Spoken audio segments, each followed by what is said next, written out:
Perkenalkan, nama saya Sri Wulandari. Saya akan menjelaskan tugas ujian akhir semester mengenai studi kasus Vivo Smartphone. Vivo adalah sebuah perusahaan elektronika asal Dongguan, Guangdong, Tiongkok. Perusahaan ini adalah anak dari BBK Elektronika yang dikomandoi oleh Senway. Perusahaan ini memproduksi ponsel pintar, perangkat sandang, dan layanan berbasis digital. Berdiri pada tanggal 18 September 1995 di Dongguan, Provinsi Guangdong.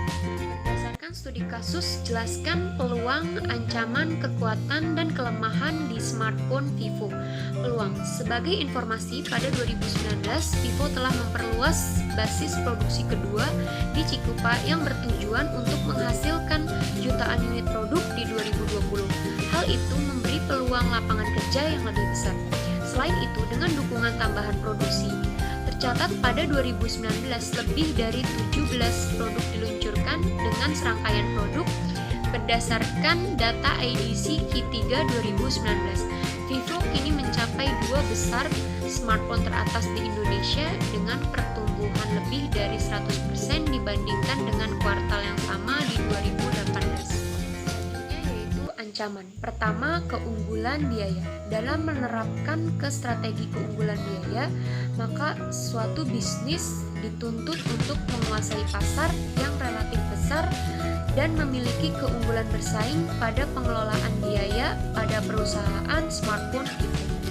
Strategi keunggulan biaya, produk smartphone Vivo menerapkan harga yang menarik relatif terjangkau dengan keunggulan teknologi dari fitur yang terbaik. Yang kedua yaitu fokus. Pelaku usaha fokus terhadap segmen tertentu namun efektif dan efisien, memenuhi kebutuhan dan keinginan segmen dan berhasil meningkatkan kepuasan secara optimal.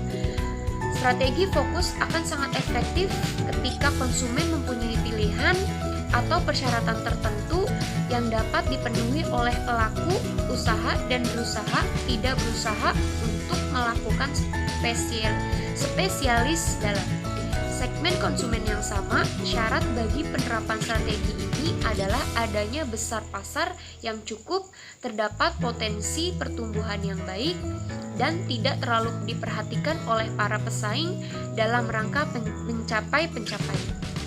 Yang selanjutnya yaitu kelebihan dari Vivo Smartphone. Yang pertama yaitu hadir dengan berbagai inovasi. Salah satu yang membuat HP Vivo lebih menarik adalah karena Vivo terkenal sebagai vendor yang tergolong inovatif. Betapa tidak, tim pengembangan dan penelitian Vivo tergolong bagus, bahkan bisa jadi pionir dalam menghadirkan berbagai teknologi. Dan yang kedua, memiliki desain yang menarik. Daya tarik HP Vivo lainnya ada di bagian desain. Vivo memang tidak mengikuti tren desain modern yang tanpa mengkilap. Namun desain bodi HP Vivo memang cenderung bagus. Beberapa tipe HP Vivo yang memiliki desain yang menarik. Yang ketiga yaitu teknologi dual engine fast charging. Salah satu teknologi yang dihadirkan Vivo adalah dual fast charging. Teknologi ini pertama kali diperkenalkan di Vivo V11 Pro dan ke depan tampaknya akan terus diimplementasikan di HP Vivo. Yang keempat yaitu branding cukup kuat. Vivo memiliki nilai branding yang cukup kuat. Vivo juga melakukan strategi marketing komisi besar pada outlet yang kurang lebih sama dengan Oppo. Untuk kelemahan Vivo Smartphone, yang pertama yaitu build quality masih perlu improvement.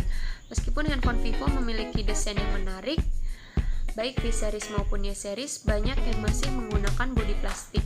Hal ini kadang membuat handphone Vivo terasa kurang kokoh. Tidak semua memang, tetapi sebaiknya Vivo mulai juga memperhitungkan build quality ponsel yang mereka jual. Dengan build quality yang baik, tentu ini akan membuat handphone Vivo memiliki nilai yang lebih. Dan untuk yang kedua yaitu hanya fokus ke handphone kelas menengah. Vivo Indonesia juga sebenarnya hanya fokus kepada handphone kelas menengah. Mereka jarang memperkenalkan handphone low end dalam acara peluncuran. Setiap peluncuran produk, Vivo V series selalu yang jadi utama. Wajar memang karena Vivo V series yang jadi andalan Vivo di pasar Indonesia. Dan untuk yang terakhir, marketing yang terlalu berlebihan. Vivo pernah mengadakan acara peluncuran produk Vivo V9 di Candi Borobudur yang ditayangkan di 12 stasiun televisi swasta nasional. Vivo juga mengadakan peluncuran produk Vivo V7 sebelumnya dan menguasai beberapa TV swasta. Hal inilah yang membuat Vivo dicibir menggunakan marketing yang terlalu berlebihan, tetapi mungkin di sisi lain, cara ini adalah langkah Vivo untuk memperkenalkan produknya agar semua masyarakat tahu ada handphone Vivo.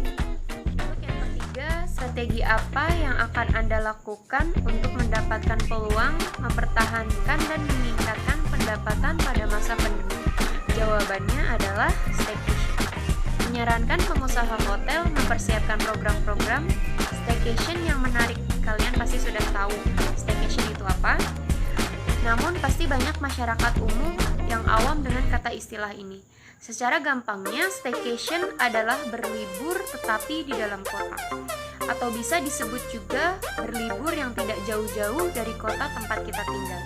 Staycation itu berdasarkan beberapa kerjasama lokal. Untuk itu kita harus bekerja sama dengan sektor lainnya di industri wisata, seperti pengusaha taksi dan penyewaan mobil, restoran yang unik, tempat kebugaran, atraksi wisata, dan memandu wisata. Inovasi.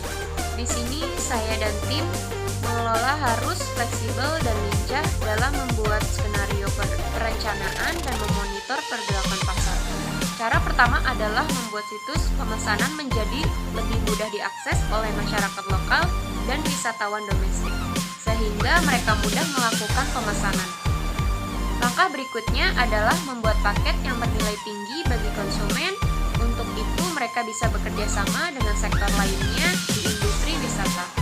Kita sebagai manajer hotel harus kreatif dan fleksibel dalam menjalin kerjasama dengan rekan-rekan baru di sekitar kita.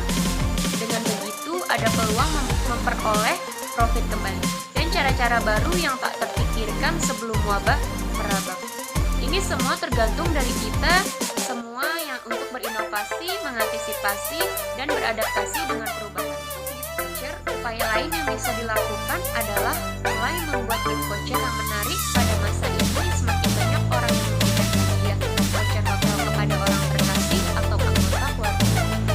Bentuknya bisa voucher menginap, voucher spa, atau voucher jamuan teh di voucher. Voucher tersebut berlaku selama 2 tahun atau juga bisa lebih. Hal ini menunjukkan bahwa layanan pesan antar makanan adalah tren zaman sekarang dan masih akan terus berlanjut, bahkan meluas ke semua negara di dunia setelah pandemi virus corona berakhir. Restoran yang ada di hotel juga menerima pesanan dari masyarakat di sekitarnya, sekaligus membangun kedekatan dengan komunitas masyarakat di mana mereka berada. Yang keempat, jelaskan apakah perkembangan industri 4.0 merupakan ancaman atau peluang bagi karyawan Indonesia. Jawabannya, revolusi industri 4.0 atau yang lebih dikenal sebagai revolusi industri keempat menimbulkan ketakutan dan kegelisahan soal pekerjaan manusia yang akan digantikan oleh teknologi. Di Indonesia, revolusi industri ini sudah terlihat di sektor perbankan. Banyak karyawan perbankan yang nasibnya terancam karena revolusi industri ini. Bahkan jaringan komunikasi Serikat Pekerja Perbankan Indonesia mencatat sudah ada 50.000 karyawan bank yang di PHK karena perkembangan teknologi.